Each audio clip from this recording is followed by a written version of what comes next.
মই ইউটিউবত কিয় ভিডিও বনাও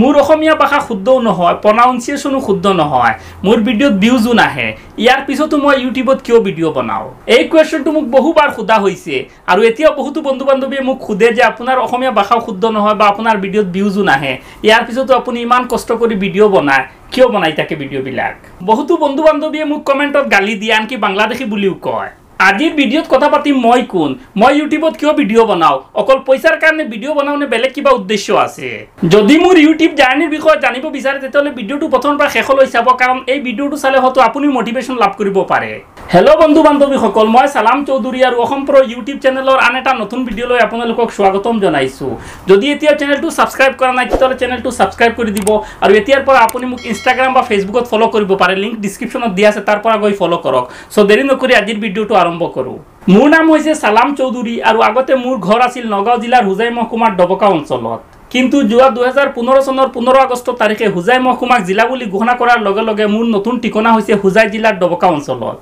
মোৰ জন্ম এটা মিডল ক্লাস পৰিয়ালত হৈছে গতিকে অসমত বেছি দিন টকাৰ সৌভাগ্য মোৰ হোৱা নাই আৰু যোৱা 15 বছৰৰ পৰা কৰ্মসূত্ৰে মই অসমৰ বাহিৰত বসবাস কৰি আছো আৰু যোৱা 6 বছৰৰ পৰা মই সৌদি আৰবত আছো 15 বছৰ ধৰি অসমৰ বাহিৰত টকাৰ বাবে কেতিয়াবা অসমৰ সাংস্কৃতিক জগতৰ পৰা নিজকে অলপ বিচ্ছিন্ন বুলি অনুভৱ হয় কিন্তু মাতৃভূমিৰ প্ৰতি থকা মৰম চেনেহ আৰু নিজৰ আপোনজনৰ সৈতে সদায় কানেক্টেড হৈ টকাৰ বাবে মই ইউটিউব চেনেলৰ আৰম্ভ কৰিছো যোৱা 15 বছৰৰ পৰা যে মই অসমত এবাৰো যোৱা নাই তেনেকুৱাও নহয় 2-4 বাৰ গৈছো কিন্তু বেছি দিন টকাৰ সৌভাগ্য হোৱা নাই আৰু যোৱা 4 বছৰৰ পৰা এতিয়ালৈকে অসমত এবাৰো যোৱা নাই অসমীয়াৰ বাহিৰেও মই হিন্দী ইংৰাজী বাংলা আৰু আৰবী ভাষা ক'ব পাৰো কিন্তু এটা ভাষা মই পাৰফেক্টলি ক'ব নোৱাৰো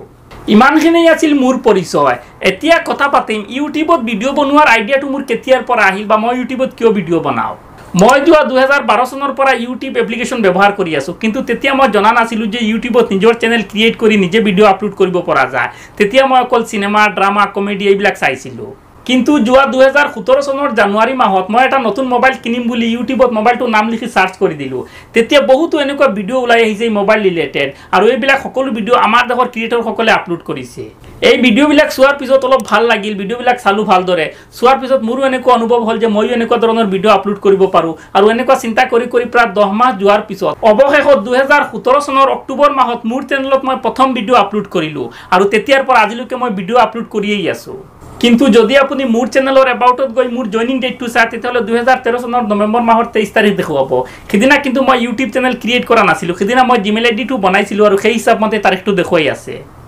মোৰ চেনেল আৰম্ভ কৰাৰ পৰা এতিয়ালৈকে যে মোৰ প্ৰত্যেকটো ভিডিওত বহুত ভিউজ আহে তেনেকুৱাও নহয় মোৰ প্ৰত্যেকটো ভিডিওত এভাৰেজ ভিউ 1k ৰ পৰা আৰম্ভ কৰি 1.5k লৈকে আহে কেতিয়াবা ইয়াতকৈ তলত হয় আৰু যদি ভিডিও ভাইৰেল হৈ যায় তেতিয়ালে অলপ বেছি আহে কিন্তু বৰ্তমানে আগৰ তুলনাত মোৰ চেনেলত বহুত ভিউজ কম আহি আছে আৰু এই সময়ত যদি মই নিজকে নিজে ডিমোটিভেট কৰি দিও তেতিয়ালে মোৰ চেনেলৰ কাৰণে মই ভিডিও বনাব নোৱাৰিম আৰু নেক্সট ভিডিওৰ কাৰণে মই নিজকে প্ৰিপেয়াৰ কৰিবও নোৱাৰিম এজন মানুহে নিজকে নিজে ডিমোটিভেট কৰা বা দুৰ্বল কৰা একেবাৰে সহজ অকল যদি তো মনে মনে ভাবে যে এই কামটো মোৰ দ্বাৰা নহব তেতিয়ালে এই কামটো তেওঁৰ দ্বাৰা কেতিয়াও নহয় গোটেই পৃথিৱীৰ মানুহে যদি তেওঁক প্ৰেৰণা দিয়ে তেওঁক বুজায় তথাপিতো এই কামটো কেতিয়াও কৰিব নোৱাৰে কিন্তু নিজৰ মনত যদি কাম কৰাৰ প্ৰবল ইচ্ছা থাকে তেতিয়ালে গোটেই পৃথিৱীৰ মানুহে বাধা দিলেও কামটো কৰি যাবা আৰু সফল হ'বা নিজকে নিজে মোটিভেট কৰাৰ বহুত উপায় আছে আৰু মই নিজকে এনেকুৱা ধৰণে মোটিভেট কৰো মই যিবিলাক ভিডিও বনাও এইবিলাকত মই মোৰ 100% দিও মই মোৰ বেষ্ট দিও এতিয়া যদি মোৰ ভিডিও কোনোবাই নাচায় তেতিয়ালে তেওঁৰ হে লোকসান মোৰ কি লোকসান যদি কোনোবাই মোৰ ভিডিও চায় তেতিয়ালে তেওঁ মোৰ ভিডিওৰ পৰা কিছু পৰিমাণে হলে জ্ঞান লাভ কৰিব আৰু যদি কোনোবাই মোৰ ভিডিও নাচায় তেতিয়ালে তেওঁ মোৰ ভিডিওৰ পৰা পোৱা জ্ঞানৰ পৰা বঞ্চিত থাকিব